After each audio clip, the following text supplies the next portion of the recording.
Bonjour à toutes et à tous et bienvenue en ce lundi 24 septembre sur votre chaîne d'information régionale pour débriefer l'actualité du week-end sport dans la région. On est avec Guillaume Vanderschag, le rédacteur en chef de Sprint Magazine. Bonjour Guillaume. Bonjour Adrien. J'espère que le week-end fut bon. En tout cas pour le LOSC, ça a été le cas. Nouvelle victoire pour les Lillois qui réussissent décidément un sacré début de saison. Ouais, victoire à domicile face à Nantes, 2-1. Une nouvelle victoire, c'est la troisième victoire en 3 matchs sur leur pelouse pour les Dogs. 13 points en 6 journées, ils sont deuxième de Ligue 1 derrière le Paris Saint-Germain. C'est tout bonnement leur meilleur départ depuis 65 ans. Il faut remonter en effet à la saison 1952-1953 pour voir un meilleur départ du côté lillois. Et dire que le club était au bord du gouffre, au bord du précipice il y a quelques mois, on ne reconnaît pas nos Dogs.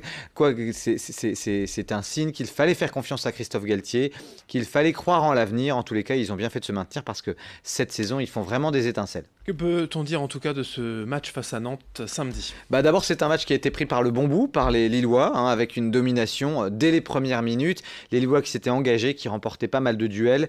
Et puis, assez rapidement, avant 10 minutes de jeu, corner de Mendes à la 9e, ouverture du score par Fonte, 1-0.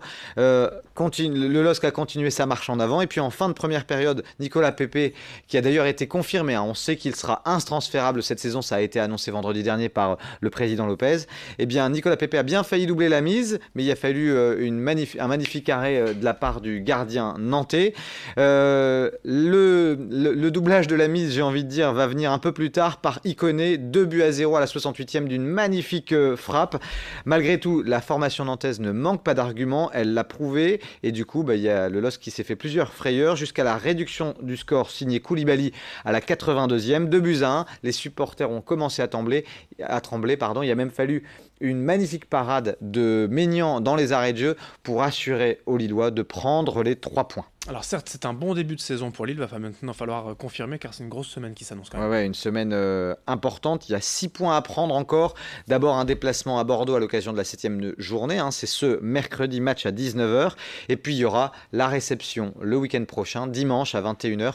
La réception de l'Olympique de Marseille. On le sait, les Marseillais, c'est une équipe très dangereuse cette saison.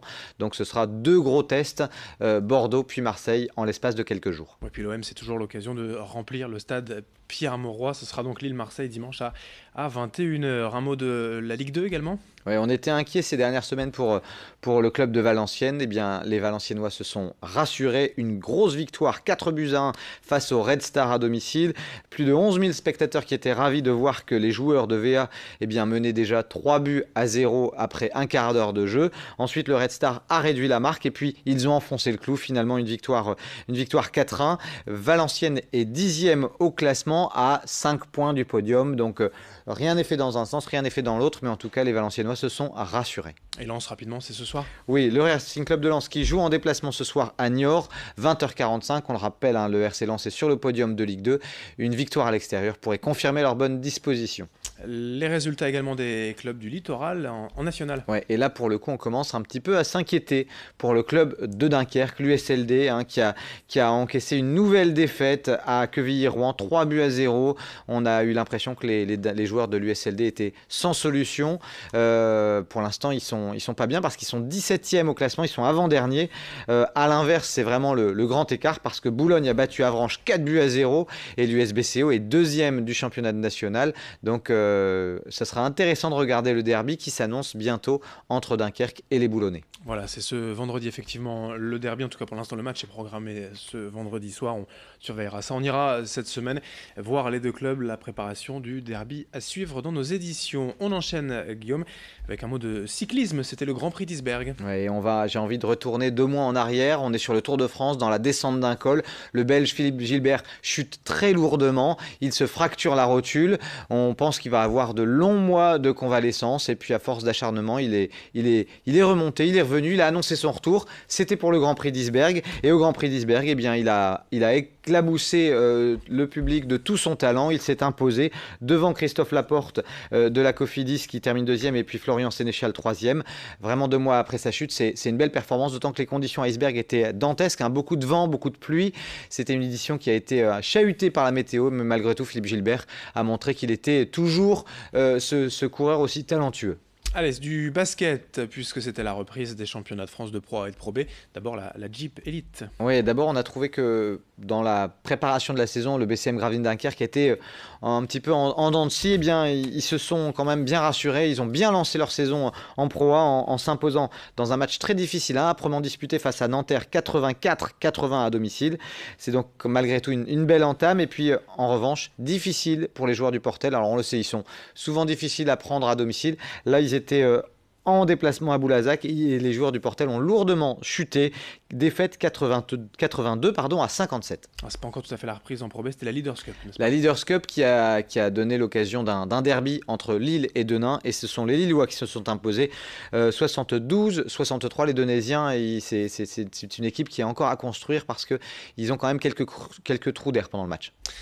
De l'athlétisme aussi, 2 courses hors stade à nous donner les résultats. Alors, il y en avait beaucoup des courses hors stade ce week-end, mais on est revenu sur 2 courses particulièrement, notamment à Pécancourt, où c'est le coureur de Saint-Amand, Hicham Briki, qui s'est imposé en 30 minutes et 49 secondes.